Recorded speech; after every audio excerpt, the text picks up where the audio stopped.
नमस्कार. आज आपण युवक भारती इयत्ता 12वी मराठीचा पेपर आता जवळ आलेला आहे, तर त्याची शेवटच्या क्षणाला कशी तयारी करायची याबद्दलचा हा व्हिडिओ आपण बघणार आहोत. गेल्या 2 वर्षापासून परीक्षेच्या आदल्या दिवशी युवक भारतीचा पेपर कसा सोडवायचा, त्याचं नेमकं सार काय आहे हे आपण बघत आलेलो आहोत. हे तिसरं वर्ष आहे की युवक भारतीच्या शेवटच्या हा टप्पा आहे. पुढच्याच गुरुवारी आपला युवक भारतीचा अर्थात मराठीचा पेपर आहे. तर मराठीच्या पेपरची पुन्हा एकदा आपण रिव्हिजन करून घेऊया की प्रश्नपत्रिकेचं स्वरूप कसं असेल आणि त्याची अपेक्षित उत्तरे कशी असतील. मराठीची प्रश्नपत्रिका असं म्हणण्यापेक्षा मराठीची कृतीपत्रिका असं आपल्याला म्हणावं लागेल, कारण यामध्ये कृतीवर भर दिलेला आहे. पुस्तकी भाषा इथे अपेक्षित नाही. तुम्हाला बोलीभाषेत देखील उत्तरं लिहिता येतात. तर यामध्ये उपयोजनात्मक प्रश्न हे जास्त असणार आहेत. अभिव्यक्तीचे प्रश्न जास्त असणार आहेत की तुम्हाला त्याबद्दल काय वाटते किंवा एखादा धडा किंवा कविता तुम्हाला किती समजली आहे त्यावर आधारित आकलनात्मक प्रश्न तुम्हाला राहणार आहेत. चला तर मग बघूया प्रश्नपत्रिकेचे स्वरूप आणि प्रत्येक प्रश्नाला आपण किती वेळ दिला पाहिजे म्हणजे आपल्याला वेळ पुरेल. या ठिकाणी गेल्या 2 वर्षांपासून माननीय शिक्षण अधिकारी साहेब यांच्या मार्गदर्शनाखाली सराव परीक्षा घेतल्या जात होत्या. यावर्षी मात्र विद्यार्थ्यांची आता लिखाणाची बराच सराव झालेला असेल असं म्हणून या ठिकाणी प्रत्येक कॉलेजनी आपापल्या स्तरावर सराव परीक्षांचं आयोजन केलेलं आहे. त्यामुळे लिखाणाचा बराच सराव झालेला आहे. चला तर मग बघूया युवक भारतीची कृतीपत्रिका. तर घटकनिहाय नियोजन हे इथं दिलेलं आहे. एकूण आपल्याला 3 तासाचा पेपर आहे, म्हणजेच 180 मिनिटे.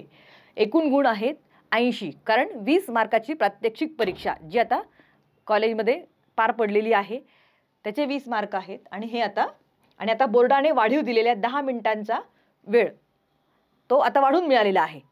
10 मिनिटं जास्तीचे मिळालेले आहेत. गद्य 40 मिनिटं आपण वेळ देणार आहोत. 5 विभाग इथं आहेत. या 5 विभागामध्ये गद्य, पद्य, साहित्य प्रकार, उपयोजित मराठी, व्याकरण आणि निबंध हे 5 आपल्याला टप्पे आहेत. हे 5 त्यामधले भाग आहेत. या 5 भागांपैकी पहिला भाग आहे गद्य. गद्य म्हणजे धडे. धड्यांवर आधारित आपण 40 मिनिटाचा वेळ देणार आहोत. पद्य म्हणजे कविता. कवितेवर आधारित 3 प्रश्न आहेत. त्यासाठी आपण 30 मिनिटाचा वेळ पुरेसा आहे. साहित्य प्रकार, कथा हा साहित्य प्रकार यावर्षी आपल्याला अभ्यासायचा आहे. त्यावर आधारित 24 मिनिटं देणार आहोत. उपयोजित मराठी यावर आपण 34 मिनिटं देणार आहोत. व्याकरणावर 12 मिनिटं आणि निबंध यावर आपण 40 मिनिटं वेळ देणार आहोत. असे एकूण 180 मिनिटाचा आपल्याला हा पेपर राहणार आहे आणि बोर्डाने आपल्याला दिलेला जास्तीचा वेळ. गद्य 20 गुण, 80 गुणांचं विभाजन बघा. गद्य आपल्याला 20 गुणांचं आहे. त्यानंतर पद्य 16 गुण, साहित्य प्रकार 10 गुण, उपयोजित मराठी 14 गुण आणि व्याकरण व लेखन 20 गुण, असा एकूण 80 गुणांचा पेपर यावर्षी आपल्याला राहणार आहे. आता ही बघा, व्याकरण व लेखन दोन्ही मिळून हे 35 मिनिटं आपल्याला आहेत. या ठिकाणी पुन्हा एकदा लक्षात घ्या की वेळ हा याच्यानुसार आपल्याला लावायचा आहे. 175 मिनिटाचा वेळ आणि मग 15 मिनिटं बाकी. मगाच्या याच्यामध्ये 5 मिनिटं आपण या लेखनामध्ये वाढवून दिले होते, तर त्याऐवजी ते कमी केले तर 15 मिनिटं बाकी राहतात. 175 मिनिटं, त्यामध्ये 35 मिनिटं आपण व्याकरण व लेखनाला देणार आहोत. आता कृती क्रमांक 1 अगदी आपण शॉर्टमध्ये घेत आहोत. पहिला आहे पठित गद्य उतारा. आपल्याला जे काही 6 धडे आपल्याला युवक भारतीमध्ये आहेत त्या 6 धड्यांवर आधारित हे घटकनिहाय नियोजन राहणार आहे.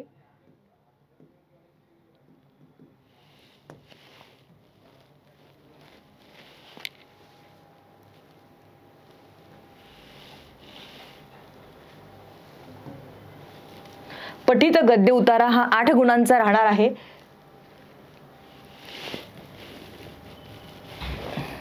त्यानंतर पठित गद्य उतारा दुसरा राहील 8 गुणांचा, जे आपल्याला 6 धडे परीक्षेला येणार आहेत. त्या 6 धड्यांपैकी एका धड्यावर तो पठित उतारा तुम्हाला येईल. तो पठित उतारा तुम्ही व्यवस्थित वाचायचा आहे. त्यावर आधारित आकलनात्मक प्रश्न राहणार आहेत. 2-2 मार्काला असे 4 गुणांचे प्रश्न राहणार आहेत. आणि त्यानंतर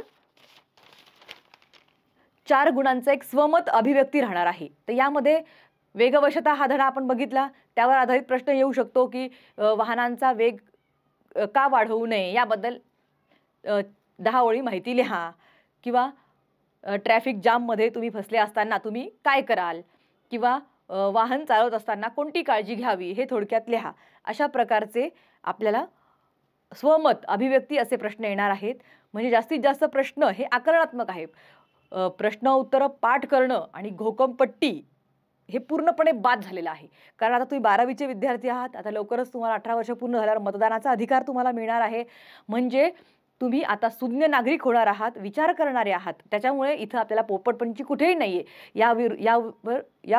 या उलट आपल्याला काय करायचं आहे, तर आपल्याला त्या परिच्छेदाचं किती आकलन झालेलं आहे हे आकलनात्मक प्रश्नावरून दिसून येईल आणि स्वमतमध्ये तुमचं मत काय आहे हे बघितलं जाईल. तुमच्या जीवनातील आनंदाचा क्षण कोणता, किंवा सैनिकी जीवन आणि सामान्य माणसाचे जीवन यात काय फरक दिसून येतो, किंवा कष्टकरी स्त्रीला कोणते कष्ट करावे लागतात, तुमच्या परिसरातील कष्टकरी स्त्रीचे कष्टमय जीवन थोडक्यात वर्णन करा, असे प्रश्न राहतील. त्यानंतर गद्य उतारा, हे मी रोज मातीत ह्या पद्य उतार्यावर आधारित सांगितलं होतं. त्यानंतर पठित उतारा दुसरा 8 गुणांचा आहे. त्यानंतर अपठित उतारा येणार आहे की जो तुम्ही वाचलेला नाही. मग काय करणार आहात, तुम्ही 2दा 3दा तो उतारा वाचणार आहात. त्या उतार्यावर आधारित 2-2 मार्काचे 2 आकलनात्मक प्रश्न येणार आहेत. अशा पद्धतीने गद्य विभागावर एकूण 8 दुनी 16 17 18 19 20 म्हणजे असे एकूण 20 गुणांचे प्रश्न राहणार आहेत. त्यानंतर दुसरा आहे पद्य विभाग. पद्य विभागामध्ये देखील तुम्हाला कविता येईल. 6 कविता तुम्हाला अभ्यासाला आहे, जसं विंचू चावला असेल किंवा रंग माझा वेगळा असेल. अशा 6 कविता आहेत. त्या 6 कवितांपैकी एका कवितेवर 8 ओळी दिल्या जातील. त्या ओळी तुम्ही 2दा 3दा वाचायच्या. त्यावर आधारित प्रश्न विचारले जातील. त्यावर आधारित तुम्हाला 4 मार्काचं स्वमत किंवा अभिव्यक्ती राहील. त्यानंतर कवितेतील दुसरं आहे कवितेतील ओळींचा अर्थ लिहा. 4 गुणांचा प्रश्न आहे. ती ओळ दिली, त्या 4 ओळी दिल्या जातील.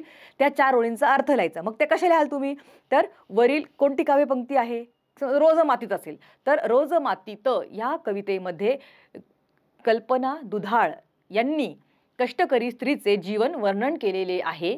कष्टकरी स्त्री कांदे लावणं असो किंवा झेंडूची फुलं लावणं असो, त्या ऊस दाबणं असो, ती कशा प्रकारे कष्ट करते याचे वर्णन यात आलेले आहे. आणि त्यानंतर त्या ज्या 4 ओळी दिलेल्या आहेत त्या 4 ओळींचा समर्पक अर्थ तुमच्या शब्दामध्ये तिथे मांडायचा आहे. हे कवितेतील ओळींचा अर्थ लिहा यामध्ये आहे. त्यानंतर नेहमी विद्यार्थ्यांना पडणारा प्रश्न आहे तो म्हणजे काव्य सौंदर्य किंवा रसग्रहण. विद्यार्थ्यांना बऱ्याचदा प्रश्न पडतो की काव्य सौंदर्य किंवा रसग्रहण कसं करायचं. तर काव्य सौंदर्य किंवा रसग्रहण या 2 पैकी एकच प्रश्नाचं उत्तर आपण लिहिणार आहोत. मग आपण दोन्हींचं मात्र सविस्तर बघूया काय अपेक्षित आहे याच्यामध्ये. बघा, काव्य सौंदर्य म्हणजे कवितेमध्ये तुम्हाला कोणती सौंदर्यानुभूती आलेली आहे ते यामध्ये राहील. जसं बघा, कवितेतील विचार, भावना, अनुभूती, शब्दयोजना, लय, वृत्त, अलंकार, रस, प्रतिमा, प्रतीके आणि कल्पनाविलास स्पष्ट करणे म्हणजे काव्य सौंदर्य होय. कवितेतील विचार, कोणता विचार मांडला आहे, जसं रंग माझा वेगळा या गझलमध्ये सुरेश भट यांनी कोणता विचार मांडलाय, कलंद वृत्तीचं वर्णन त्यांनी त्यामध्ये केलेलं आहे. हा त्यांचा विचार आहे. त्यांच्या भावना त्यातून व्यक्त होतात की आयुष्य जगत असताना त्यांना कोणकोणत्या अडचणी आल्या, म्हणजे सुखाच्याही त्यांना झळा लागल्या. सुख येत असताना देखील काय झालं, त्याच्यासोबत दुःख देखील चोर पावलांनी आलं. त्यानंतर आपल्याला त्याची काय अनुभूती आली, काय अनुभव आला त्यांच्या त्या काव्यावरून, आपल्याला काय वाटतंय, शब्दयोजना कशी केलेली आहे की लय, ताल, अलंकार वगैरे वापरलेले, वृत्त कोणतं आहे, रस कोणते, नवरसांपैकी कोणता रस त्यातून व्यक्त होतोय ते. त्यानंतर कोणकोणत्या प्रतिमांचा वापर केलाय, रंग माझा वेगळा या गझलमध्ये मध्यरात्री हिंडणारा सूर्य, सावलींच्याही लागल्या झळा, ही प्रतिमा आहेत वापरलेल्या आहेत. हे आणि कल्पनाविलास म्हणजे कोणती कल्पना त्यामध्ये मांडली आहे, जसं विंचू चावला या भारुडामध्ये काम क्रोध रूपी विंचू जेव्हा चावतो त्यावेळी कशा प्रकारे अंगाचा दाह होतो आणि हा दाह कमी करण्यासाठी कसा सद्गुणांचा उतारा द्यायचा हे यामध्ये दिलेलं आहे. म्हणजे हा कल्पनाविलास तिथे. त्यानंतर काव्य सौंदर्याचे घटक, कोणकोणते घटक येतील काव्य सौंदर्यामध्ये, तर कवितेची मूळ संकल्पना काय आहे. जसं आता सांगितलं की रंग माझा वेगळा या कवितेमध्ये मूळ कल्पना काय आहे, कवीच्या कलंदर वृत्तीचे वर्णन यामध्ये केलेले आहे. त्यानंतर आपण समुद्र कोंडून पडलाय ही वसंत आबाजी ढाके यांची कविता अभ्यासली. त्यामध्ये पण काय दिलेलं आहे, मूळ संकल्पना कोणती आहे की समुद्र म्हणजे मानवी अथांग जीवन आणि मानवी अथांग जीवन कसं कोंडून पडलेलं आहे, संवेदनहीन झालेलं आहे, मूल्यहीनता दिसून येत आहे, शहरी जीवनामध्ये असलेली मूल्यहीनता यामध्ये दिलेली आहे. ही आहे मूळ संकल्पना. म्हणजे त्या कवितेची मूळ संकल्पना तुम्हाला यामध्ये द्यायची आहे. त्यानंतर त्यातून व्यक्त होणाऱ्या भावना, विचार, सजावटीसाठी केलेली मांडणी, ते विचार उत्कटपणे प्रेक्षकांपर्यंत, वाचकांपर्यंत पोहोचवण्यासाठी कशी मांडणी केलेली आहे. जसं विंचू चावला या कवितेमध्ये विंचू हा शब्द वापरलेला आहे. काम आणि क्रोध हे जे षड्रिपू आहे, षड्रिपूंपैकी 2 रिपू म्हणजे आपले शत्रू, ह्या 2 शत्रूंना कोणता शब्द वापरलेला आहे, विंचू. मग फक्त विंचूच म्हणलंय का, नाही, विंचू म्हणलंय, त्याला इंगळी म्हणलेला आहे, हा शब्द वृक्षिक म्हणलेला आहे. म्हणजे त्यांनी काय केलेलं आहे, त्यांची ती भावना दाहकता व्यक्त करण्यासाठी विंचवासाठी 3 शब्द प्रयोग केलेले आहे. ही त्यातली असलेली मांडणी. त्यानंतर योजलेले शब्दालंकार, शब्दालंकार कोणता वापरलेला आहे, त्यामध्ये यमक वापरलाय की अजून कोणता, हे त्यामध्ये येईल. त्यानंतर आठवणारी साम्यस्थळ, कोणतं साम्य आपल्याला दिसत आहे. समजा आईवरची कविता असेल तर त्यामध्ये आणि आपल्याला काय आठवतंय त्याच्याबद्दल, त्याच्याशी मिळती जुळती अशी कोणती कविता किंवा मिळता जुळता एखादा अनुभव त्यामध्ये येणार आहे. आठवणारी साम्यस्थळे किंवा विंचू चावलामध्ये जसं काही ठिकाणी राग आल्यानंतर आपल्याला पण काय वाटतं, त्यावेळी आपल्याला सुद्धा तो राग जेव्हा उफळून येतो त्यावेळी आपल्यामध्ये देखील काही बदल होतात. ही झाली त्याची साम्यस्थळ. त्यानंतर अवलंबिलेले वृत्त आणि त्याच्या मनावर झालेले संस्कार, म्हणजे ती कविता वाचल्यानंतर आपल्या मनावर त्याचा कोणता परिणाम झालेला आहे, की या ठिकाणी जसं ती गझल जेव्हा आपण पाहिली रंग माझा वेगळा, तेव्हा आपल्या मनावर काय आलं, उमटलं की या ठिकाणी एवढे मोठे गझलकार पण त्यांना त्यांच्या आयुष्यामध्ये कशा प्रकारचे अनुभव, वाईट अनुभव आलेले आहेत किंवा समाजाने कशा प्रकारे त्यांच्यावर काय आरोप झालेले असतील ते येईल, किंवा मनावर झालेले संस्कार कोणते, तर विंचू चावला हे भारूड जेव्हा आपण अभ्यासलं संत एकनाथ महाराजांचं, त्यावेळी सद्गुण किती महत्त्वाचे आहेत हे दिसून येतं. हा झाला मनावर संस्कार. किंवा समुद्र कोंडून पडलाय या कवितेमध्ये शहरी जीवनाची दाहकता, शहरी जीवनामधली मूल्यहीनता वर्णन केलेली आहे. ते आपल्या मनावर जो बिंबतं की बघा शहरी जीवन आता कसं झालेलं आहे, लोक नुसते असे पळपळ करत आहेत की लोक फक्त सुखासीन जीवन कसं जगता येईल याच्या मागे लागलेले आहेत, पण मूल्य मात्र ते विसरत चाललेले आहेत. अशा प्रकारे काव्य सौंदर्याची अभिव्यक्ती करायची म्हणजे काय, तर कवितेच्या वाचनाने आणि अथवा श्रवणाने मनावर झालेल्या संस्कारांना शब्दरूप देणे. म्हणजे ती कविता वाचल्यानंतर तुमच्या मनावर कोणते संस्कार झाले, मनामध्ये कोणते विचार आले, तुमच्या मनावर त्याचा काय परिणाम झाला, तुम्हाला काय समजलं त्यामध्ये, हे सर्व लिहिणं म्हणजे काव्य सौंदर्य होय. काव्य सौंदर्यामध्ये 3 उपघटक आहेत, पण त्या एकदम पुसटशा सीमारेषा आहेत. 3 मुद्दे त्यामध्ये येतील. कोणते, अर्थसौंदर्य, कवितेचा विषय, कवितेची मध्यवर्ती कल्पना, आशयाला पुढे नेणारा विषय इत्यादी. अर्थसौंदर्य म्हणजे त्या कवितेचा विषय काय आहे नेमका, तो त्याच्यामध्ये येणार. जसं रोज मातीत या कवितेचा विषय कोणता आहे, कष्टकरी स्त्रीचे जीवन, ग्रामीण भागामध्ये राहणाऱ्या कष्टकरी स्त्रीचे जीवन हा याचा विषय झाला. मध्यवर्ती कल्पना कोणती आहे की कष्टकरी स्त्री ही आपला देह आयुष्यभर झिजवत राहते आपल्या संसारासाठी आणि शेतीमध्ये सोनं पिकावं यासाठी. त्यानंतर आशयाला पुढे नेणारा विषय कोणता विषय आहे की त्याच्यामध्ये दिलेला आहे बघा, की पहिल्यांदा ती काय करते, कांदे लावते, त्याच्यानंतर ती झेंडूची फुलं लावते, त्यानंतर ती ऊस दाबते, म्हणजे पुढं ती वर्षभरामध्ये कोणकोणती पिकं लावते हे त्यामध्ये दिलेलं आहे. त्यानंतर विचार सौंदर्य, कवितेतून व्यक्त होणारा विचार कधी सर्वसमावेशक असतो, कधी नेहमीपेक्षा वेगळा विचार मांडलाय, कधी अनुभवांचा अंतर्मुख होऊन केलेला विचार इत्यादी येईल. की जसं या ठिकाणी स्त्रीचं आपण कविता ही अभ्यासलेली आहे कोणती, तर आरशातली स्त्री, हिरा बनसोडे यांची आरशातली स्त्री जर आपण बघितली तर नेहमीपेक्षा वेगळा अनुभव आहे. की या ठिकाणी 40 पार पर्यंत पोहोचलेली ही स्त्री जी संसारामध्ये पूर्ण गुरफटलेली आहे, तर तिला बालपणीची आठवण करून कोण देत आहे, तिचं प्रतिबिंब म्हणजे आरशातली स्त्री ही तिला अनुभव, तिला आठवण करून देत आहे की तू कशी होती नवयौवना, कसा होता तुझ्यामध्ये उत्साह, आणि आता मात्र कशी तुला मरगळ आलेली आहे, संसारामध्ये तू इतकी गुरफटून गेलेली आहे की तुझे ओठ जणू काही दाबलेले आहेत. आता तू यातून मोकळी हो, तुझं जीवन, तुझं आयुष्य तू अगदी मोकळेपणाने जग, अशा स्वरूपाचा नेहमीपेक्षा वेगळा असा विषय यामध्ये मांडलेला आहे. अनुभवांचा अंतर्मुख होऊन केलेला विचार यामध्ये आहे. त्यानंतर भावसौंदर्य, कोणती भावना व्यक्त तुमच्या मनामध्ये कोणती भावना त्यामध्ये निर्माण झाली, जसं स्वतःच्या स्वतंत्र भावनांचा आविष्कार, संवेदनशीलता, भावना जागृतीसाठी अंतर्मुख विचार इत्यादी. कोणते भाव तुमच्या मनामध्ये निर्माण झाले, जसं रोज मातीत ही कविता वाचल्यानंतर अभ्यासल्यानंतर कष्टकरी स्त्रीचं जीवन हे किती अवघड आहे, किंवा कष्टकरी स्त्रीला किती कष्ट करावे लागतात, स्वतःचा विचार न करता रोज मातीत तिला देह झिजवत राहावं लागतं, हे व्यक्त होतं. त्यानंतर आपण अजून कविता आहे रे थांब जरा आषाढ घना. यामध्ये कोणत्या भावना व्यक्त केलेल्या आहेत की पाऊस खूप पडून गेलेला आहे आणि निसर्गामध्ये खूप सारे बदल झालेले आहेत. त्या बदलांकडे बघून बाब बोरकर असं म्हणतात की हे आषाढातल्या घना, हे मेघा, तू थोडं थांब आणि तुझ्या आगमनामुळे निसर्गामध्ये कोणते बदल झालेले आहेत ते बघ. तर हा भावनांचा आविष्कार, निसर्ग सौंदर्य त्यातून व्यक्त होते आणि माणूस अंतर्मुख होतोय की निसर्ग हा किती बदल करतोय, की निसर्गामध्ये केवढी मोठी शक्ती आहे, की या ठिकाणी उन्हाळ्यामध्ये जिकडं तिकडे उजाड झालेलं असतं, कुठे हिरवळही नसते आणि अचानक जेव्हा आषाढ श्रावण येतो त्यावेळी पाऊस पडल्यामुळे निसर्गामध्ये कसे बदल होतात, कशी पाचूंची हिरवीगार शेतं कशी दिसतात, त्यानंतर औत कसे दिसतात, त्यानंतर बांबूची वनं कशी दिसतात, ह्या सगळ्यांचं वर्णन त्यांनी केलेलं आहे.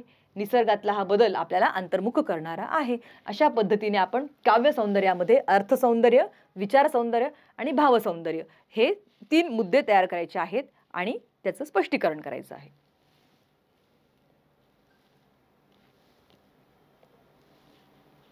त्यानंतर त्याला किंवा मध्ये दुसरा प्रश्न आहे, एक तर तुम्ही काव्य सौंदर्य लिहा, नाही तर मग रसग्रहण लिहा.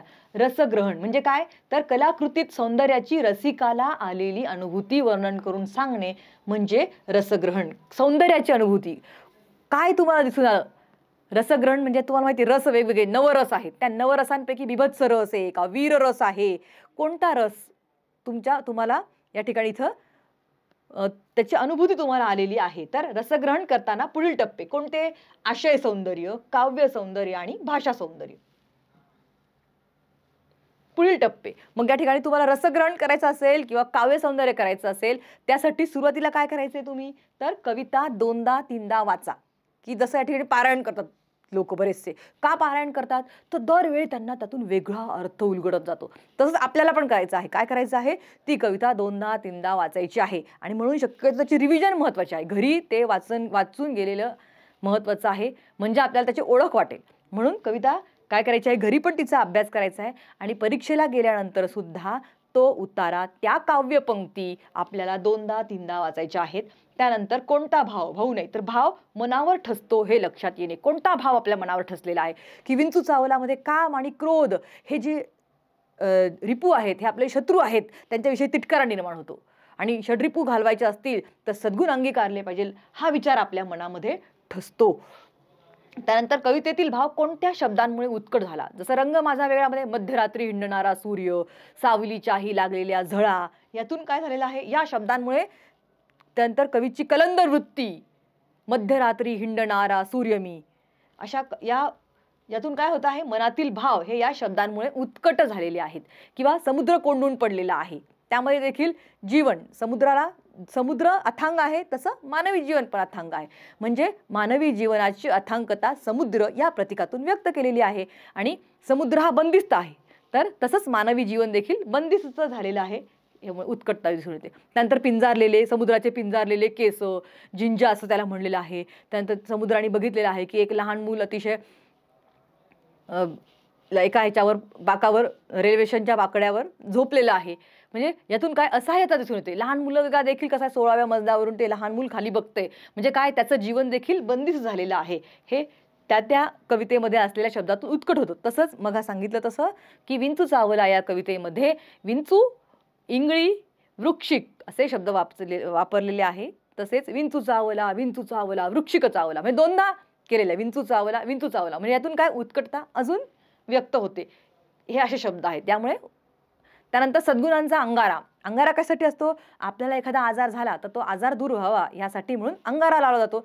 तसंच जर आपल्याला काम क्रोध रूपी इंगळी जर डसली, विंचू जर आपल्याला चावला म्हणजे या ठिकाणी काम वासना, क्रोध, राग आला, काम म्हणजे काय, लोभ आपल्यामध्ये निर्माण झाला किंवा क्रोध राग आला तर मग आपण काय केलं पाहिजे, सद्गुण आपल्या अंगी बांधले पाहिजेत. म्हणजे काय, चांगले गुण आपल्या अंगी आणले तर काय होईल, आपोआप काम आणि क्रोध आपल्यापासून दूर जातील. म्हणजे इथं काय, उतारा असे शब्द यामध्ये वापरलेले आहेत, हे त्यामध्ये द्यायचे. त्यानंतर टीकात्मक नकारात्मक दूषणे देणारा भाग नसावा, की त्या कवितेतून नेमकं चांगलं तुम्हाला काय लक्षात आलेलं ते सांगायचे, की यामध्ये हे असणे अपेक्षित होतं वगैरे, हे यामध्ये येणार नाही. त्यानंतर रसग्रहण कोणत्या मुद्द्यांना अनुसरून करावे, काय लिहायचंय मग रसग्रहणामध्ये, कवितेचा विषय आणि मध्यवर्ती कल्पना.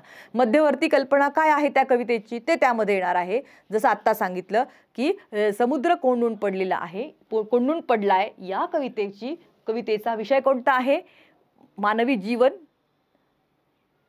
अडकलेलं मानवी जीवन, वेगवेगळ्या गोष्टींमध्ये अडकलेलं, बंधनांमध्ये अडकलेलं मानवी जीवन, बंदिस्त झालेलं मानवी जीवन आणि मूल्यहीनता. त्यानंतर मध्यवर्ती कल्पना ही त्यामध्ये राहणार आहे. कोणती, हीच की समुद्र कोंडून पडला या कवितेची मध्यवर्ती कल्पना काय आहे, मूल्यहीन जीवन आणि बंदिस्त जीवन, ही त्याची मध्यवर्ती कल्पना आहे. विंचू का चावला या कवितेची मध्यवर्ती कल्पना कोणती आहे, की काम क्रोधरूपी इंगळी जर आपल्याला चावली तर त्यावर कोणता उपाय योजायचा. म्हणजे तरुणांना विशेषतः काय होतं, राग लवकर येतो आणि लोभ असतो की मला 2 नाही 4 गोष्टी मिळाल्या पाहिजे. माझ्याकडे साधा मोबाईल नाही, माझ्याकडे अँड्रॉइड मोबाईल असला पाहिजे, अँड्रॉइड मोबाईल नाही त्याच्यामध्ये मग मला अजून ॲपलचा मोबाईल असला पाहिजे. म्हणजे काय की या ठिकाणी आपली वासना ही वाढत चाललेली आहे. मग ही कमी करायची असेल तर काय करावं लागेल, चांगले गुण अंगी बांधावे लागतील, ही त्याची मध्यवर्ती कल्पना आहे. त्यानंतर कवितेतील प्रतिमा, प्रतीके, अर्थालंकार, आंतरिक लय, अर्थाचे सौंदर्य हे त्यामध्ये येईल. म्हणजे काव्य सौंदर्य आणि रसग्रहण यातले काही काही मुद्द्यांची सरमिसळ होती, ते मुद्दे परत परत येत आहेत. इथे पण तेच आहे. प्रतिमा कोणकोणत्या वापरलेल्या आहेत, विंचू चावलामध्ये कोणती प्रतिमा, वृक्षिक, विंचू, इंगळी. त्यानंतर समुद्र कोंडून पडलाय मध्ये कोणती प्रतिमा वापरलेली आहे, तर समुद्राची प्रतिमा वापरलेली आहे. त्यानंतर आरशातली स्त्रीमध्ये आरशातली स्त्री सांगतीये की तिचंच प्रतिबिंब तिच्याशी बोलतंय, हे त्यामध्ये आहे. त्यानंतर प्रतिमा, प्रतीक कोणती वापरली, अर्थालंकार. त्यानंतर आंतरिक लय आणि अर्थाचे सौंदर्य. आंतरिक लय कुठे, रंग माझा वेगळामध्ये आपल्याला दिसून येईल की कशा मात्रा वृत्त वापरलेलं आहे अशा पद्धतीने. त्यानंतर कवितेतून सूचित होणारे काव्यगुण. काव्यगुण कोणते आहेत आपल्याला, प्रसाद, ओज आणि माधुर्य हे 3 गुण आहेत. यापैकी कोणता गुण त्या कवितेतून व्यक्त झालेला आहे ते दिसतं. त्यानंतर शब्दशक्ती कोणती, अभिधा, लक्षणा, व्यंजना हे आपण 11वीत शिकलेलो आहे. यापैकी कोणती शब्दशक्ती त्या कवितेतून प्रतीत होते ती. आणि भाषाशैली, भाषाशैली कशी आहे, ग्रामीण बोली भाषेचा वापर केलेला आहे का शहरी बोली भाषेचा, कोणती भाषा वापरलेली आहे ते त्यामध्ये येईल. त्यानंतर शब्दात कवितेतील शब्दालंकार म्हणजे यमक वापरलेला आहे, उत्प्रेक्षा वापरलेला आहे का श्लेष अलंकार आहे त्यातून दिसून येतो, हे येईल. त्यानंतर नाद, लय, कोणता छंद आहे आणि वृत्त की जसं रंग माझा वेगळा हे मात्रा वृत्त. त्यानंतर कवितेतून मिळणारा संदेश, मूल्य आणि कविता आवडण्याचे कारण हे देखील रसग्रहणामध्ये येणार आहे. प्रत्येक कवितेतून कोणता तरी संदेश मिळतोय, काहीतरी आशय आहे त्याचा. प्रत्येक कवितेतून बघा तुम्ही, जसं रोजचं मातीत कोणता आशय, कोणता संदेश मिळतोय, स्त्री, कष्टकरी स्त्री ही राब राब राबते हे त्यामध्ये आहे. त्यानंतर रे थांब रे आषाढ घणा, काय की या ठिकाणी निसर्गामध्ये केवढी मोठी जादू आहे की या ठिकाणी पाऊस पडला की निसर्गामध्ये एवढा मोठा बदल होतो. त्यानंतर रंग माझा वेगळा, कलंदर वृत्ती की काही वेळा व्यक्ती किती मोठा होतो पण तो मोठा होत असताना त्याच्या मागे त्याने किती दुःख, किती वेदना, किती हालापेष्टा सहन केलेल्या आहेत ते त्यातून व्यक्त होतं. म्हणजे कष्ट केल्याशिवाय काही यश काय आपल्याला मिळत नाही. त्यानंतर विंचू चावला ह्या कवितेमध्ये आपल्याला मिळणारा संदेश की आपण सद्गुण अंगी बाळले पाहिजे. त्यानंतर काम आणि क्रोध हे विकार आपण दूर सारले पाहिजे हे त्यातून दिसते. त्यानंतर या ठिकाणी समुद्र कोंडून पडलाय ह्या कवितेतून काय व्यक्त होतंय की या ठिकाणी मूल्यहीनता आहे, म्हणून काय केलं पाहिजे तर मानवी जीवन जगत असताना आपण कुठेतरी आपल्या या कोशातून बाहेर आलं पाहिजे. हे जीवन अथांग आहे, याचा आपण आस्वाद घेतला पाहिजे, आपण मुक्त जीवन जगलं पाहिजे, हे मूल्य आपल्याला मिळतं. आणि मग हे मूल्य संस्कार आपल्यावर होतात. त्यानंतर कविता आवडण्याचं कारण, का आपल्याला ती कविता आवडली, तिचा आपल्यावर काही प्रभाव पडला का, त्यातून आपल्याला काहीतरी उपरती झाली का, हे त्यामध्ये आपल्याला लिहायचं आहे. कविता का आवडली हे प्रत्येकाचं मत वेगळं राहणार आहे, पुस्तकी भाषा इथे राहणार नाही. तुमच्या शब्दामध्ये तुम्हाला हे मुद्दे मांडायचे आहेत. त्यानंतर हे रसग्रहणाचे हे 3 मुद्दे राहणार आहेत. कोणते, आशय सौंदर्य, काव्य सौंदर्य आणि भाषिक सौंदर्य. आशय काय आहे तर कल्पनांच्या आणि प्रतिमांच्या माध्यमातून तर कधी भाषिक वैशिष्ट्यांमधून कवितेचा आशय उलगडण्यास मदत. कवितेचा विषय मध्यवर्ती कल्पना हे जसं पाहिलं ते. काव्य सौंदर्यामध्ये अलंकार, रस, प्रतिमा. भाषिक वैशिष्ट्ये म्हणजे भाषाशैली कोणती होती, की ग्रामीण भाषा, बोलीभाषा, शब्दालंकार, नंतर आंतरिक लय, नाद माधुर्य आणि वृत्त कोणतं वापरलं असेल वृत्त तर. त्यानंतर आता साहित्य प्रकार, गद्य पद्य झालं. त्यानंतर साहित्य प्रकार. साहित्य प्रकारामध्ये आपल्याला माहिती साहित्य, मराठी साहित्य कोणकोणतं आहे या ठिकाणी? कथा, कादंबरी, काव्य, नाटक, त्यानंतर अजून ललित गद्य, ललित पद्य, चरित्र, आत्मचरित्र. तर यापैकी मागच्या वर्षी आपण नाटक हा साहित्य प्रकार अभ्यासला. यावर्षी आपल्याला आहे कथा, अतिशय सोपी, गोष्टी, प्रत्येकाला गोष्ट ऐकायला आवडते.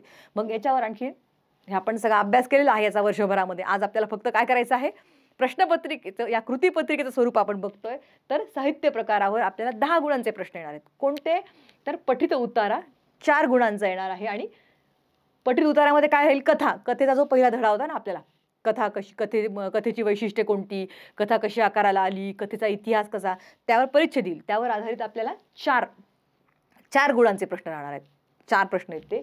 त्यानंतर 2 कृती सोडवा. यामध्ये 3-3 मार्काचे 2 प्रश्न. कोणते? 2 आपल्याला कथा आपल्याला अभ्यासाच्या आहेत. कोणती? अनुची कथा शोध, आणि दुसरी वपू काळेंची गडी. गडी ही गोष्ट, ही गडी ही कथा आपण अभ्यासलेली आहे. त्यावर आधारित आपल्याला 2 प्रश्न येणार आहेत.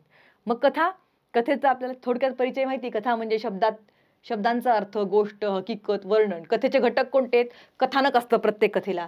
त्यानंतर त्यामध्ये वेगवेगळी पात्र असतात, वेळ असतो की ती घटना कोणत्या तरी काळामध्ये घडली आहे, जसं त्यानंतर विशिष्ट स्थळी ती घडलेली आहे. त्यानंतर पुढे आहे कथेचे घटक कोणते? संवाद, वातावरण निर्मिती, पात्रचित्रण, कथानक, कथाबीज, नाट्यमयता, संघर्ष. कथेची वैशिष्ट्ये. त्यानंतर हे तर माहिती सगळ्यांना. शोध, वप्पू काळे यांची ही वेगवेगळी पात्र त्याच्यामध्ये आहेत. ही पात्र आपल्याला अभ्यासाची 11 पात्र याच्यामध्ये आहेत. तर ही अशी पात्र आपण एका ह्याच्यामध्ये लिहून ठेवायची आहे. एका पेजवर लिहून ठेवा. त्या सगळ्यांचा अभ्यास करा. ती कथा 2दा-3दा वाचा. अतिशय सुंदर अशी ही गोष्ट आहे. पुन्हा पुन्हा वाचावीशी वाटते. ती वाचा. त्यातून तुम्हाला प्रश्न कोणते येतील? अनुची स्वभाव वैशिष्ट्ये सांगा. मग अनुवर ही कथा आहे की कशा प्रकारे 1 रुपयाच्या नोटीचा शोध घेतलेला आहे. मग अनु ही पहिले कशी होती, त्यानंतर तिने का बरं तिचं घर सोडून ती बाहेर आलेली आहे, तिला बाहेरचं जीवन का जगायचं आहे, त्यानंतर तिने डॉक्टर न होता नर्स होण्याचा निर्णय का घेतला, त्यानंतर 1 रुपयाच्या शोधेचाच नोट तिने का घेतला, त्या 1 रुपयाच्या नोटेमध्ये तिचा जीव एवढा का गुंतला होता, हे सगळं आपल्याला ती गोष्ट वाचल्यानंतर कळतंय. अनुची वैशिष्ट्ये ही अशी पद्धतीने आपण लिहून घेणार आहोत आणि त्याचं स्पष्टीकरण देणार आहोत विचारल्यानंतर. गडीचं पण तेच आहे. ही प्रमुख पात्र बापू गुरुजींबद्दल वर आधारित गडी ही आपल्याला ही एक कथा आहे. यावर आपल्याला 3 मार्काचा प्रश्न येणार आहे. शोधवर 3 मार्काचा आणि गडीवर. दोन्ही पण गोष्टी, दोन्ही पण या कथा करून ठेवा.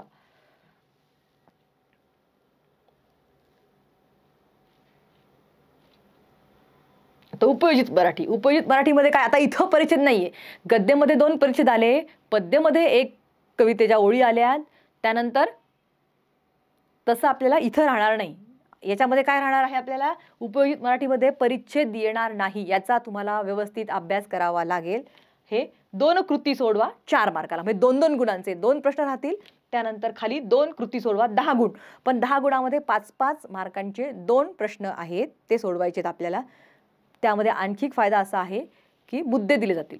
त्या मुद्द्यांवर आधारित प्रश्न लिहायचे आहे. हे करत असताना मुद्दा लिहायचा, मग त्याचं स्पष्टीकरण असं करायचं नाही. ते फक्त मुद्दे तुम्हाला एक गाईड म्हणून, एक मदत म्हणून तुम्हाला आहे ते मुद्दे, त्या मुद्द्यांचं स्पष्टीकरण आपण वेगवेगळ्या परिच्छेदांमध्ये द्यायचे.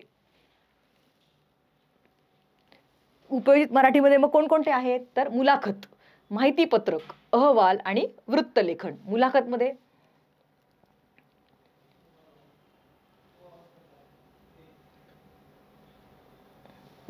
मुलाखत कशी घ्यायची, किंवा एखादी मुलाखत तुम्हाला विचारली जाऊ जाते की कष्टकरी स्त्रीची मुलाखत लिहा, भाजीवालीची मुलाखत तयार करा. मुलाखतीत मग त्यामध्ये फक्त मुलाखतीचे प्रश्न तयार करायचे आहेत. मुलाखत कशी घ्याल त्यासंबंधी एक मुलाखत. यावर जर प्रश्न आला, कष्टकरी स्त्रीची मुलाखत घ्या, तर ते प्रश्न तुम्ही एका खाली एक लिहायचे, कारण उत्तरं ती देणार आहे. त्याच्यामुळे काय आहे, तुम्ही मुलाखत घेणार म्हणजे तुमच्याकडे काय असले पाहिजे? प्रश्न असले पाहिजेत. तर प्रश्न एका खाली एक असे 10-12 प्रश्न तयार करायचे. माहितीपत्रक आपल्याला माहितीच आहे की या ठिकाणी आपण एखादा व्यवसाय सुरू केलेला असेल त्याबद्दलची माहिती, किंवा एखादा नवीन अभ्यासक्रम सुरू झालेला आहे, नवीन कॉलेज उघडलेलं आहे, शाळा उघडलेली आहे, त्याबद्दलची माहिती ही कमी वेळामध्ये जास्तीत जास्त ग्राहकांपर्यंत पोहोचवण्यासाठी म्हणून माहिती पत्रकाचा उपयोग होतो. त्यानंतर आहे अहवाल, सांस्कृतिक कार्यक्रम, आपल्याकडे गॅदरिंग होतं, आपल्याकडे निरोप समारंभ होतो, वेगवेगळे कार्यक्रम आपल्याकडे होतात, त्यावर आधारित आपल्याला अहवाल तयार करायचा आहे. वृत्तलेखन म्हणजे काय? बातमीवर आधारित लेखन म्हणजे वृत्तलेखन. वृत्तपत्रामध्ये आपण जे देतो ते, त्याचे वेगवेगळे प्रकार आहेत, त्यावर आधारित प्रश्न विचारले जातील.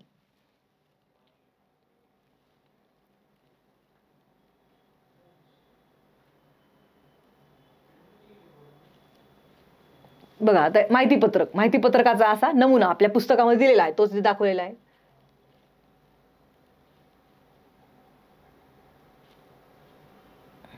अहवाल कशाचा द्यायचा आहे? वक्तृत्व स्पर्धा. तुमच्या महाविद्यालयाकडनं एखादी वक्तृत्व स्पर्धा आयोजित केलेली असेल तर त्याचा अहवाल तुम्ही द्यायचा आहे की वक्तृत्व स्पर्धेमध्ये कोणत्या दिवशी वक्तृत्व स्पर्धा ठेवली, त्यासाठी परीक्षक कोण होते, बक्षीस वाटपासाठी प्रमुख पाहुणे कोण होते, किती विद्यार्थ्यांनी त्यामध्ये सहभाग घेतला, किती विद्यार्थ्यांना त्यामध्ये बक्षीस मिळालेलं आहे, ह्यावर आधारित. क्रीडा स्पर्धा, वेगवेगळ्या क्रीडा स्पर्धा आपल्याकडे होतात, त्याबद्दल त्याचाही अहवाल आपण तयार करू शकतो की 26 जानेवारी निमित्त क्रीडा स्पर्धेचे आयोजन करण्यात आले, एवढे संघ त्यामध्ये आले, इतक्या महाविद्यालयाने सहभाग घेतला, अशा पद्धतीचे स्नेहसंमेलन. त्यानंतर आर्थिक संस्थांचे कार्यक्रम, पतपेढ्यांचे वगैरे कार्यक्रम.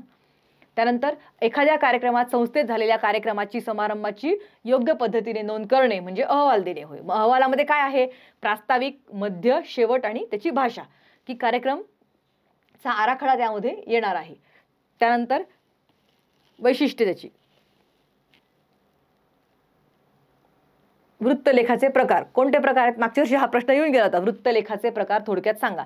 मग बातमीवर आधारित वृत्त येतं की एखादी बातमी अपघाताची बातमी आलेली आहे किंवा जसं त्या ठिकाणी बजेट सादर झालेलं आहे, मग त्यामध्ये कर प्रणाली कशी आहे, कोणते बदल झालेले आहेत, यावर आधारित तुम्ही लिहू शकता की ही बातमी आहे की करामध्ये एवढी सूट देण्यात आलेली आहे. मग त्यावर तुम्हाला काय वाटतंय ते तुम्ही त्यावर बातमीवर आधारित एखादा वृत्त एखादं लिखाण करू शकता. त्यानंतर व्यक्तिचित्रणात्मक लेख तुम्हाला लिहिता येतो किंवा मुलाखतीवर व्यक्तिचित्रणात्मक लेख म्हणजे या ठिकाणी जयंती, पुण्यतिथीचा कार्यक्रम असेल तर त्यावेळी आपण त्या व्यक्तीच्या जीवनावर आधारित व्यक्तिचित्रणात्मक लेख लिहू शकतो. त्यानंतर मुलाखतीवर आधारित लेख, सचिन तेंडुलकरची मुलाखत घेतली असेल किंवा एखाद्या मोठ्या व्यक्तीची मुलाखत घेतली तर त्याच्यावर आधारित. त्यानंतर ऐतिहासिक स्थळाविषयीची माहिती सापडत असेल, बीबी मकबरा असेल, पानचक्की असेल, त्या किंवा वेरूळच्या लेण्या असतील, अजिंठ्याच्या लेण्या असतील, त्या ठिकाणी आपण गेलोय, मग आपल्याला तिथं कसा अनुभव आला, ती लेणी कशी तयार झाली, कोणी तयार केली, त्याची काय वैशिष्ट्य दिसून आली, यावर आधारित एखादा जर लेख लिहिला तर तो ऐतिहासिक स्थळाविषयीचा लेख येतो. आता इथे मी एक हे दिलेलं आहे, सांस्कृतिक कार्यक्रमाची कशा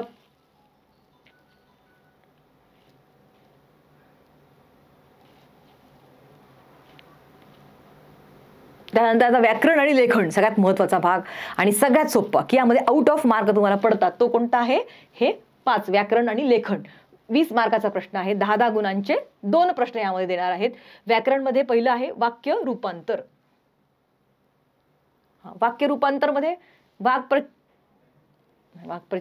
वाक्य रूपांतर म्हणजे काय? या एका वाक्याचं दुसऱ्या वाक्यात रूपांतर करायचं. कोणतं? होकारार्थी वाक्य असेल तर नकारार्थी करायचं, आज्ञार्थी वाक्य असेल तर त्यांनी जर विचारलं की विधानार्थी करा तर ते करायचं किंवा संकेतार्थी करायचं. विधानार्थीचं प्रश्नार्थी, प्रश्नार्थीचं उद्गारार्थी. पण हे करत असताना अर्थ बदलता कामा नये, अर्थ मात्र तोच राहिला पाहिजे. महागाई वाढली, काय होईल मग? त्याचं वाक्य रूपांतर नकारात्मक करा तर स्वस्ताई राहिली नाही. अशा पद्धतीने आपण काय करणार आहोत तर ते त्यांनी आपल्याला प्रश्न जसा विचारलाय, होकारार्थी करा, नकारार्थी करा, तर त्यानुसार आपण त्या वाक्यामध्ये बदल करणार आहोत. त्यानंतर त्याच्यामध्ये अजून येणार आहे की वरील विधानातील वाक्याचा प्रकार ओळखा. विधानार्थी वाक्य ओळखा. 4 वाक्य दिले जातील, 4 पर्याय दिले जातील, त्यामध्ये विधानार्थी वाक्य ओळखा किंवा उद्गारार्थी वाक्य ओळखा किंवा प्रश्नार्थी वाक्य ओळखा. अशा पद्धतीने वाक्याचा प्रकार ओळखायचा. याचा 1 गुणांचा प्रश्न येणार आहे आणि दुसरा वाक्य रूपांतर करा, विधानार्थीचं प्रश्नार्थी. अशा पद्धतीने वाक्याचं रूपांतर करण्यासाठी असे 1-1 मार्काचे 2 प्रश्न येणार आहेत. क्रियापदाच्या प्रकारावरून कोणतं? स्वार्थी, विद्यार्थी, संकेतार्थी आणि आज्ञार्थी. त्यानंतर दुसरा आहे समास. समास तर आपण अगदी 8वी पासून आता 12वीत गेलो आपण. समासाचे प्रकार आपण अभ्यासलेले आहेत. पुन्हा एकदा आपण त्याची रिव्हिजन बघूया. समासामध्ये समास 2 अर्थपूर्ण शब्द, शब्दांना काय म्हणलं याच्यामध्ये? पद असं म्हणलेलं आहे. ह्या 2 अर्थपूर्ण शब्दांचं एकत्रीकरण म्हणजे समास होय. त्याला, आणि त्या अर्थपूर्ण शब्द जेव्हा एकत्र येतात त्यावेळी त्याला म्हणायचं सामासिक शब्द. सामासिक शब्द दोन अर्थपूर्ण शब्दांपासून तयार होणारा शब्द. विग्रह करायचा आपल्याला. विग्रह म्हणजे काय? फोड, दोन शब्द वेगळे करायचे आहेत. आता समासाचे प्रकार: अव्ययी भाव समास, तत्पुरुष समास, द्वंद्व समास आणि शेवटचा बहुब्री समास, असे समासाचे 4 प्रकार आहेत. मग हे प्रकार कसे ओळखायचे? 2 पद तर आहेतच. मग त्यापैकी जर पहिलं पद महत्वाचं असेल तर अव्ययी भाव समास, दुसरं पद महत्वाचं असेल तर तत्पुरुष समास, दोन्ही पद महत्वाची असतील तर द्वंद्व समास, आणि दोन्ही पद महत्वाची नसून त्यातून व्यक्त होणारा तिसरा अर्थ म्हणजे बहुव्रीही समास. तर यावर्षी परीक्षेला आपल्याला 12वीला तत्पुरुष समास आणि द्वंद्व समास आहे. आणि हा अव्ययी भाव. अव्ययी भावामध्ये काय आहे? पहिलं पद महत्वाचं असतं आणि पहिलं पद हे क्रियाविशेषण असतं आणि अव्यय असतं. अव्यय म्हणजे व्यय होत नाही, लिंग वचनानुसार त्यामध्ये बदल होत नाही. आजन्म, पदोपदी, दारोदार यासारखे शब्द. तत्पुरुष समास. तत्पुरुष समासाचे 3 प्रकार यावर्षी अभ्यासायचे. दुसरे पद महत्वाचं असतं. कोणतं?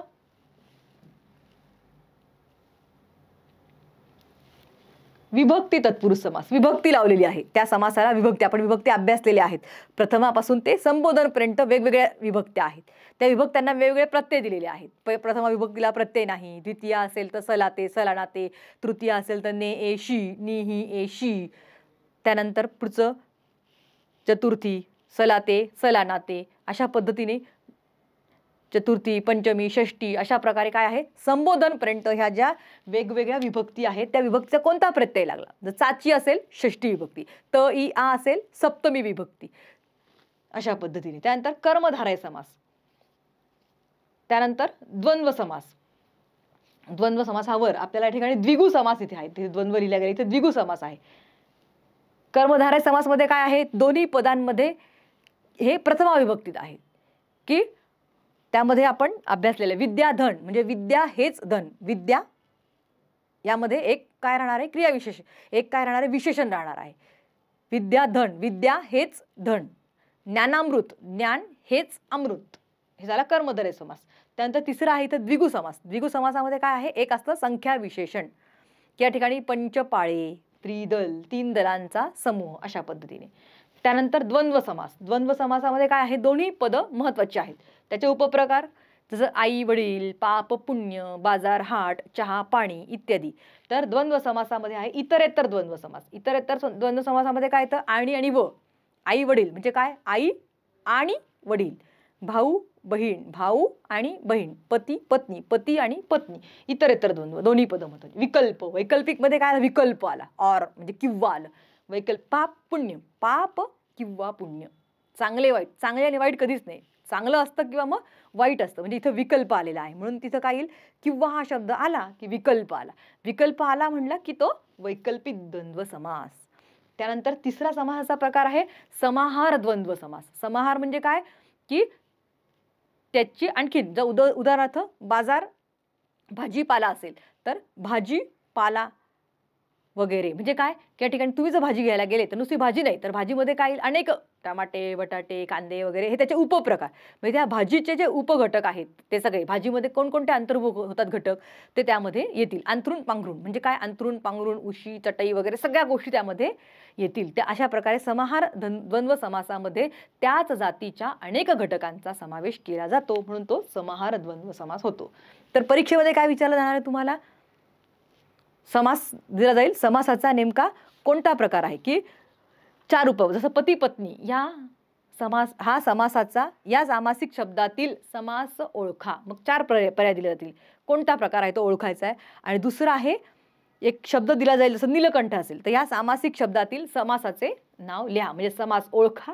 आणि दुसरा प्रश्न राहील समासाचे नाव लिहा.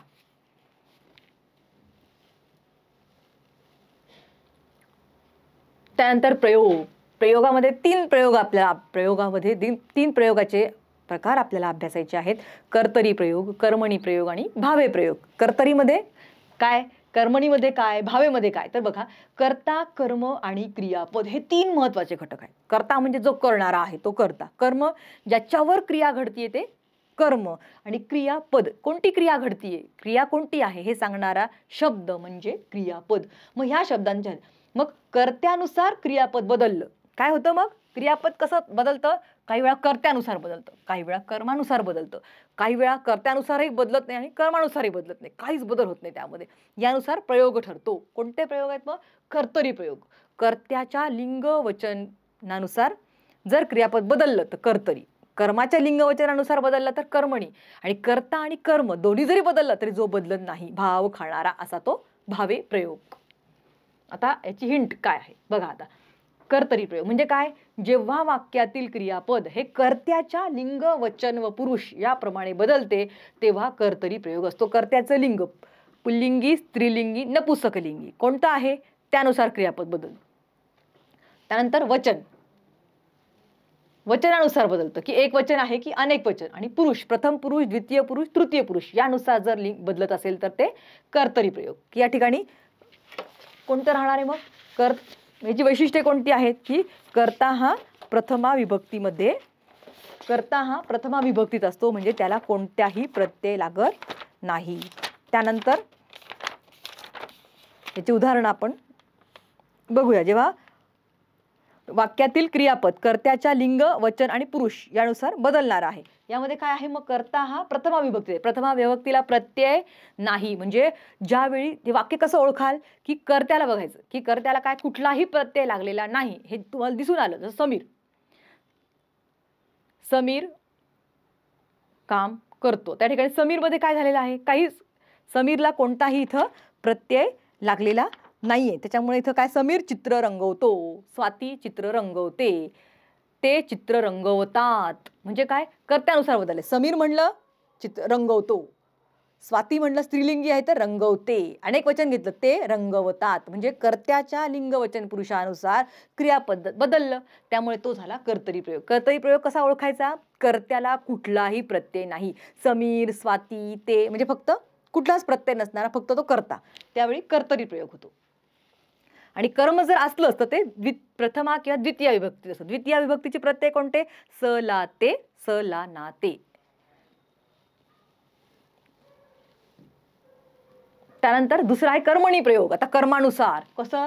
तर क्रियापद हे कर्माच्या लिंग वचनाप्रमाणे व लिंग व वचनाप्रमाणे बदलते तेव्हा कर्मणी प्रयोग. मग आता इथं काय आहे? कर्ता हा सामान्यतः तृतीय विभक्तीत असतो. कोणती?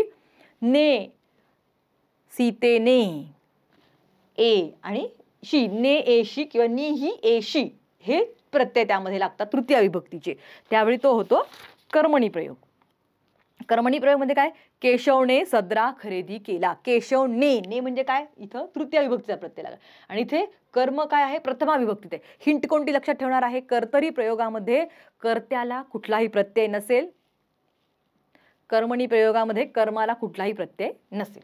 हे दोन गोष्टी लक्षात ठेवा. बघा, कमलने बक्षीस मिळवणे, कमलने हा कर्ता आहे, कर्त्याचं कर्ता कमलने, इथं ने हा प्रत्यय लागलेला आहे. बक्षीस हे कर्म आहे, याला कुठलाही प्रत्यय लागलेला नाही.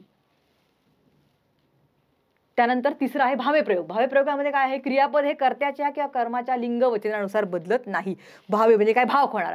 कर्त्याचं लिंग वचन पुरुष बदला का कर्माचंही बदला, आमच्यामध्ये काहीही बदल होणार नाही. जो बदलतच नाही, कर्त्याच्या लिंग वचन बदलू द्या का कर्माचं, पण जो बदलणार नाही, जो भाव खातो तो भावे प्रयोग. काय आहे मग? कर्ता हा तृतीय विभक्ती. तृतीय विभक्ती कोणती? ने एशी, नी ही एशी. कोणतं? समीरने, स्वातीने असं. त्यानंतर कर्म द्वितीय विभक्तीत सलाते, सलानाते हे प्रत्यय असतात. उदाहरणार्थ बघा, आकाशात ढग जमल्यामुळे आज लवकर सांजावले हे असेल, किंवा सैनिकांनी शत्रूला सीमेवर रोखले, सैनिकांनी शत्रूला सीमेवर रोखले, श्रीपद पंतांनी बैलांना बांधले. हे त्याचे उदाहरण आहेत. म्हणजे क्रियापद तृतीय पुरुष असतं, नपुंसकलिंगी आणि एकवचनी, एकवचनात असणारे क्रियापद. त्यानंतर अलंकार. अलंकार आपल्याला 10वीला पण होऊन गेलेले आहेत. या ठिकाणी आपले विचार समोरच्या मनावर पटावे त्यासाठी आपण काय करतो, आणि आपली भाषा अजून सुरेख व्हावी यासाठी म्हणून अलंकाराचा वापर करतो. तर यावेळी आपल्याला अलंकार, कोणते अलंकार आहेत? अर्थालंकार आहेत. आपल्याला 4 अर्थालंकार वरूनच आहेत. कोणते? अनन्वय, अपनहुती, अतिशयोक्ती आणि अर्थांतरन्यास. आता अलंकारामध्ये महत्वाच्या संज्ञा कोणत्या आहेत? 4 संज्ञा महत्वाच्या अलंकारामध्ये. कोणत्या? उपमेय, उपमान, साम्यदर्शक शब्द आणि साम्य. उपमेय म्हणजे काय? ज्याची तुलना करायची ते. रामचे अक्षर मोत्यासारखे आहे. रामचे अक्षर, कोणाची तुलना केली आपण? रामचे अक्षर. म्हणजे इथे रामचे अक्षर हे झालं उपमेय. ज्याची तुलना करायची ते उपमेय. त्यानंतर उपमान, ज्याच्याशी तुलना करायची. कोणाशी तुलना केली रामच्या अक्षराची? रामचे अक्षर मोत्यासारखे आहे, म्हणजे मोत्याशी तुलना केली. म्हणजे उपमान काय झालं? ज्याच्याशी तुलना करायची ते. साम्यदर्शक, साम्य काय आहे? सुंदर. रामचे अक्षर मोत्यासारखे सुंदर आहे. सौंदर्य, सुंदरता हे दोघांमधलं साम्य आहे. हा साम्यदर्शक शब्द आहे. सारखे हा साम्यदर्शक शब्द आहे. आणि साम्य काय आहे? सुंदरता, सुंदर हे त्यामधलं साम्य आहे. अशा प्रकारे महत्वाच्या संज्ञा या 4 आहेत. या का सांगतेय? परीक्षेला काय येणार आहे? एक वाक्य येईल, या वाक्यामधले उपमेय ओळखा, वरील वाक्यामधील उपमान ओळखा, असा प्रश्न येईल 1 मार्काचा. म्हणून उपमेय, उपमान, साम्यदर्शक शब्द आणि साम्य हे लक्षात ठेवायच्या संज्ञा.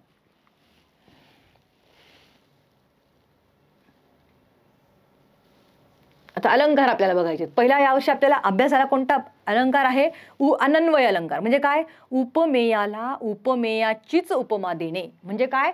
उपमेयच राहणार आहे. उपमेय हे असं आहे की त्याची बरोबरी कुणाशीच होऊ शकत नाही. कोण मग असं? आई. आईची तुलना होऊ शकत नाही, आईची बरोबरी कुणाशीच होऊ शकत नाही. म्हणजे काय? आईसारखे दैवत आईच. म्हणजे आई हे उपमेय आहे. आणि उपमान म्हणजे काय? कोणाशी तुलना केली? आईशीच तुलना केली. त्याच्यामुळे उपमान हे पण आईच. म्हणून उपमेय, उपमेयाला उपमेयाचीच उपमा दिली. समुद्रासारखा अथांग समुद्रच, कर्णासारखा दानशूर कर्णच. म्हणजे सूर्यासारखा तेजस्वी सूर्यच. म्हणजे यांची तुलना, यांची बरोबरी कोणाशीच होत नाही. तो झाला अनन्वय. त्यानंतर अपनहुती. अपनहुती म्हणजे काय? आता उपमान आलं बघायच्यामध्ये की उपमेय असूनही उपमेय नसून उपमानच आहे असं म्हटलं जातं. म्हणजे काय? श्यामचे अक्षर म्हणजे मोतीच. अक्षर महत्वाचं नाही, अक्षर नाहीच आहे ते, काय जणू काही मोतीच. आंबा काय गोड आंबा असतो, आपण काय म्हणतो? नाही, आंबा नाहीच, साखरच. दूध म्हणजे अमृतच. दूध हे दूध नाहीये, ते काय? अमृतच. म्हणजे भर कशावर दिलाय? अमृतावर. म्हणून उपमानावर भर दिलाय. म्हणून काय? तर उपमेय असूनही उपमेय नसून ते उपमानच आहे असं म्हणलं जातं. तेव्हा ते उपमेय हे उपमानच आहे असं म्हणलं जातं. तेव्हा अपनहुती अलंकार. त्यानंतर अतिशयोक्ती. म्हणजे काय? की एखादी कल्पना फुगवून सांगायची. मुंगी उडाली आकाशी, तिने गिळले सूर्याशी. काय? एवढी छोटी मुंगी कुठपर्यंत गेली? आकाशापर्यंत गेली. म्हणजे इथं काय आहे? अतिशयोक्ती. आणि तुम्ही लहानपणापासून ऐकलेलं उदाहरण आहे. कोणतं? दमडीचं तेल आणलं, मामांजीची दाढी झाली, भाऊजींची शेंडी झाली, उरलं तेल, सासूबाईंचं नाणं झालं, उरलं तेल, झाकून ठेवलं, लांडोरीचा पाय लागला, वेशीपर्यंत ओघळ गेले, त्यात उंट वाहून गेला. म्हणजे काय? दमडीचं तेल, एवढंसं तेल, पण एवढ्या मोठ्या गोष्टी घडल्या त्याच्यामध्ये. म्हणजे काय? ही कल्पना ही फुगवून सांगितलेली आहे. आणि आपल्याला दिसून येतं की असंभाव्यता, त्यातील असंभाव्यता दिसून येते. गणपतवाणी बिडी पिताना चावायचा नुसतीच काढी, म्हणायचा आणि मनाशीच की बांधीन येथे माडी. अतिशयोक्ती. वीर असे पुढे आले की गगन पर्वत कापले. वीर मराठे लढत आले, असं एक आपल्याला उदाहरण आहे. म्हणजे काय? की याच्यातून अतिशयोक्ती दिसून येते.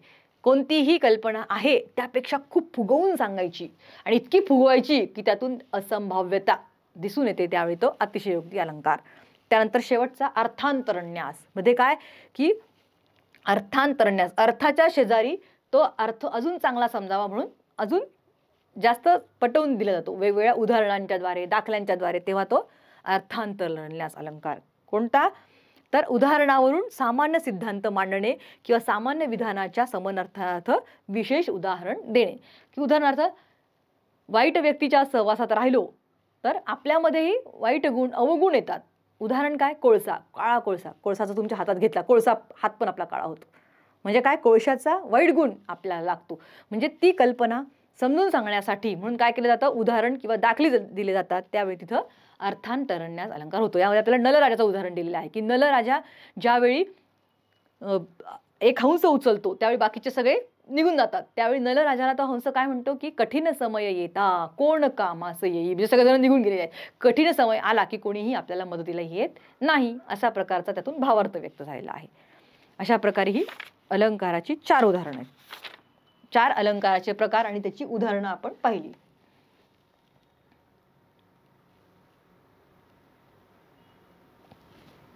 म्हणजे अशा पद्धतीने ही 5 याच्यामध्ये आपल्याला 5 व्याकरणाचे जे उपप्रकार, शेवटचा जो वाक्प्रचार आहे, म्हणजे हे 5 प्रकार जेव्हा आपण अभ्यासू,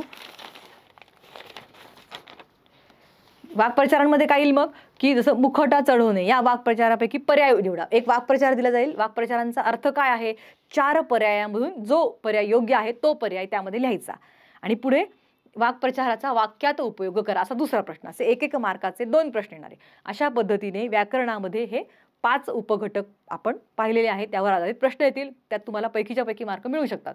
त्यानंतर पुढचं आहे निबंध लेखन. निबंध लेखनामध्ये काय आहे तर 5 निबंधाचे प्रकार: वर्णनात्मक, व्यक्तिचित्रणात्मक, आत्मवृत्तात्मक, कल्पनाप्रधान आणि वैचारिक. निबंध मागच्या पण एका याच्यामध्ये मी सांगितलं होतं की निबंध हा आपल्या वयाला अनुसरून साजेसा असला पाहिजे. त्यात जास्तीत जास्त उदाहरण टाका. जसं माझे शेजारी हा जरी असेल तरी तुम्ही अजून भर टाका त्याच्यामध्ये की तुमच्या त्या शेजारच्यांनी संकटकाळी तुम्हाला कशी मदत केली, आनंदाच्या प्रसंगी देखील कसे आपल्या आनंदात ते सहभागी झाले, त्यांचा कोणता आदर्श तुम्ही घेतला, हे त्यामध्ये येईल. म्हणजे बघा, वर्णनात्मक निबंध काय येईल, वर्णन येईल की एखाद्या सायंकाळचं, रम्य ती संध्याकाळ, पावसाळ्यातील एक दिवस, अशा पद्धतीचं वर्णनात्मक निबंध आहे. त्यानंतर व्यक्तिचित्रण, त्या व्यक्तीचं चित्रण आपल्याला करायचं आहे. माझी आई, माझे शिक्षक, त्या व्यक्तीचं चित्रण करत असताना काय करायचं आहे, त्यातले बारकावे देखील तुम्ही त्यामध्ये हेरायचे आहेत आणि ते तिथे लिहायचे आहेत. त्यानंतर आत्मवृत्तात्मक निबंध. कोणता, आत्मवृत्त म्हणजे मी फाटके पुस्तक, मग यामध्ये मी हे महत्त्वाचं आहे. आता दरवेळी मी प्रश्नपत्रिका मुलांचे जेव्हा पेपर येतात तपासण्यासाठी तेव्हा ते काय करतात, वटवृक्षाचे आत्मवृत्त असं म्हटलं की वटवृक्ष असं म्हणला तसं म्हणला, असं नाही. तर मी वटवृक्ष बोलतोय असं म्हणून मला असा अनुभव आला, मी असं बीज होतो, माझं रूपांतर कशा प्रकारे वृक्षात झालं, मग त्यानंतर माझ्या फांद्यांचा उपयोग कसा केला गेला, माझ्या फांद्यांवर कशा प्रकारे घरटी बांधली पक्ष्यांनी, अशा पद्धतीचं वर्णन म्हणजे मी बोलतोय असं म्हणून त्यामध्ये लिहायचे. हे झालं आत्मवृत्तात्मक. कल्पनाप्रधान, कल्पना केली, मी पक्षी झालो तर, मला पंख असते तर, परीक्षा झाल्याच नसत्या तर, मी मुख्यमंत्री झालो तर, मी शिक्षण मंत्री झालो तर, असं जर तर. पण लहान मुलांसारखी उदाहरणं उत्तर द्यायची नाहीत, तर आपल्या वयाला साजेशी की आपली कल्पना कुठपर्यंत चालली आहे, या वयामध्ये आपण कोणती कल्पना करू शकतो ते त्यामध्ये दिसून येतं तुमचं. वैचारिकमध्ये काय, मोबाईल शापकी वरदान, विज्ञान शापकी वरदान, म्हणजे विचार करायला लावणारा अशा प्रकारचा निबंध आहे. तर या 5 पैकी ते 5ही विषय एकदा दोनदा नीट वाचा आणि मनात कल्पना करा. काही वेळा काय होतं की कल्पनाप्रधान निबंध आपण लिहायला सुरुवात करतो, 1-2 परिच्छेद होतात, संपलं. दुसऱ्या परिच्छेदानंतर कल्पना सुचतच नाही आपल्याला. म्हणून काय करायचं, 5ही निबंध व्यवस्थित वाचा, मुद्दे तयार करा, डोक्यामध्ये कल्पना तयार करा की मी काय कोणकोणते मुद्दे लिहू शकतो. यावर असे पाठपोटशे 2 पानं तुम्हाला त्यामध्ये लिहायचे आहे. तुमच्या बोलीभाषेचा वापर केला तरी चालेल, बोलीभाषेतले शब्द जरी त्यामध्ये आले निबंधात तरी हरकत नाही. बघा, वर्णनात्मक निबंध काय तर वस्तूचे, वास्तू, प्राणी, माणूस, एखाद्या दृश्याचे, प्रसंगाचे सांगोपांग वर्णन, हुबेहूब वर्णन अपेक्षित आहे इथं. त्यानंतर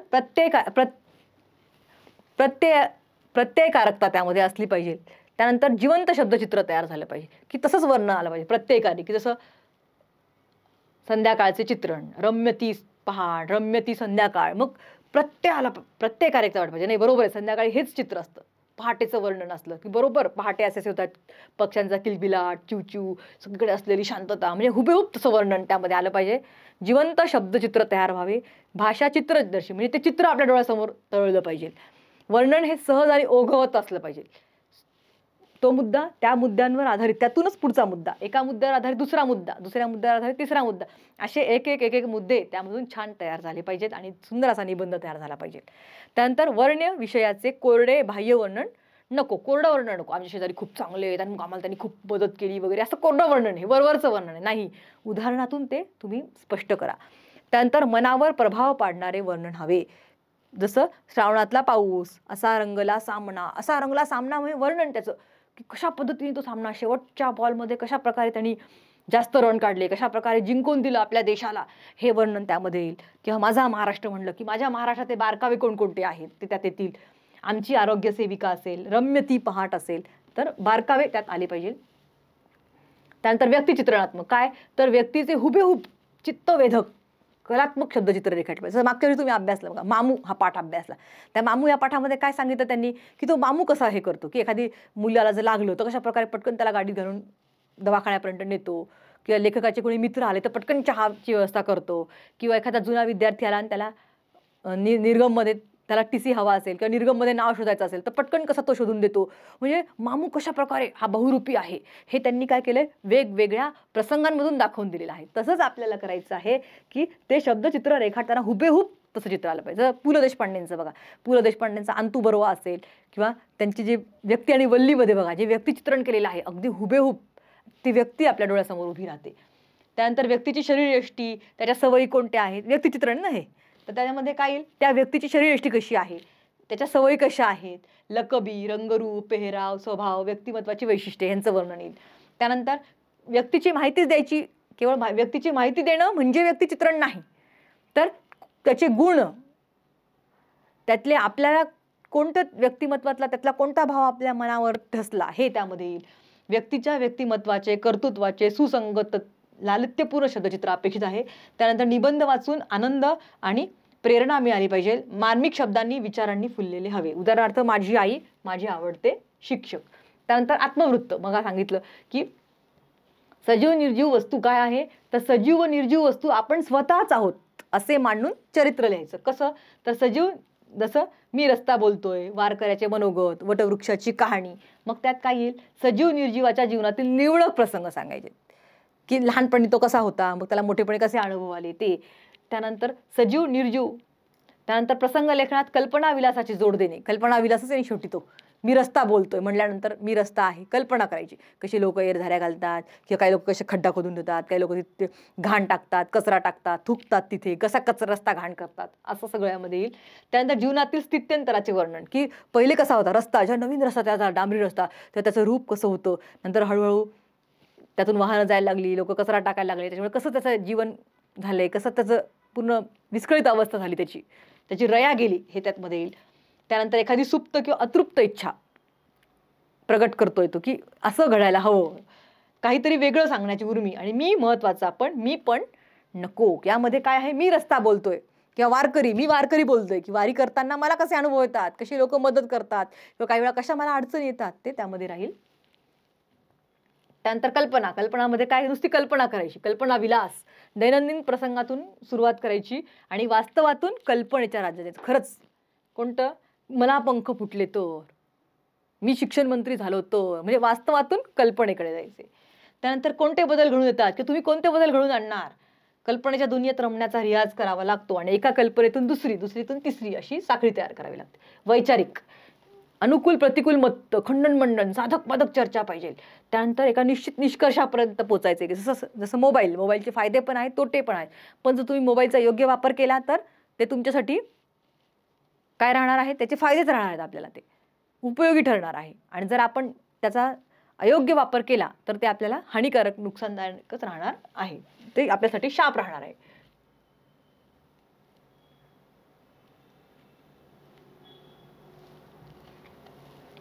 आता बघा, सरस्वती भुवन विज्ञान महाविद्यालयातून त्यांनी घटकनिहाय कृती पत्रिकेचं अशा प्रकारे दिलेलं आहे. त्यात त्यांनी काय सांगितलं, गद्य 40 मिनिटं, पद्य 30, साहित्य प्रकार जो अभ्यास आहे आपण त्याला 24, उपयोजित मराठी 34, कारण ह्याच्यामध्ये काय आहे, उपयोजित मराठीमध्ये विचार करून सगळं लिहायचे, म्हणून व्याकरणामध्ये 12 मिनिटे, कारण काय तुम्हाला म्हणलं की व्याकरण सोपा विषय आहे, की आपल्याला निवडायचं आहे, विकल्प दिलेले असतील, एक विकल्प निवडायचा आहे, त्याच्यामुळे त्याला कमी वेळ लागेल. आणि निबंधाला 40 मिनिटं वेळ, अशा पद्धतीने 180 मिनिटं, 3 तास म्हणजे 180 मिनिटं 80 गुण, आणि जर वाढीव 10 मिनिटं मिळाली तर अशा पद्धतीने हा पेपर त्यांनी दिलेला आहे.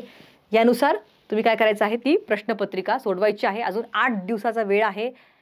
पुस्तक हातात घ्या, म्हणजे पुस्तकाशी ओळख होईल, परीक्षेला गेल्यानंतर त्यात नवीन वाटणार नाही, पटापट तुम्हाला कल्पना सुचत जातील. त्यासाठी पुस्तकाची ओळख होणं महत्त्वाचं आहे. पुस्तकातले धडे वाचा, कविता वाचा, 2दा 3दा वाचा, म्हणजे त्याचं तुम्हाला आकलन होईल. इतर तुम्ही विषयाचा अभ्यास करत असाल, तो विषयाचा अभ्यास करत असताना मध्ये थोडा वेळ द्या, त्या थोड्या वेळामध्ये गोष्टीरूप म्हणून मराठीचं पुस्तक वाचा. 12वीच्या मराठीचं पुस्तक अतिशय सुंदर आहे, जसं वेगवष्टा असेल, आनंद जीवनाचा उत्सव ते असेल, इतके वेगवेगळे धडे, इतके सुंदर सुंदर धडे आहेत त्याच्यामध्ये, आणि कविता आहेत की आपल्याला त्या काय करतात, आपल्या जीवनासाठी त्या प्रेरक ठरणाऱ्या आहेत, उपयोगी ठरणाऱ्या आहेत. तर सर्वांनी अशा पद्धतीने अजून त्यात काही ॲडिशन करता येईल ते करा. आणि आता 6 दिवसाचा वेळ आहे, चांगला अभ्यास करा, लिखाणाचा सराव करा, लिखाण खूप महत्त्वाचं, आणि वेळेचं नियोजन करा. कारण मी माझा अनुभव सांगते, मी एका वर्षी सराव परीक्षेला काय केलं होतं, निबंधच लिहित बसली. सुरुवातीला निबंधाने सुरुवात केली, 1 तास निबंध लिहिला, मग पुढचा मला वेळच पुरला नाही. तसं आपलं होऊ देऊ नका. त्यासाठी हे वेळेचं नियोजन केलेलं आहे. वेळेच्या नियोजनानुसार पेपर द्या. सर्वांना परीक्षेसाठी शुभेच्छा. Best of luck.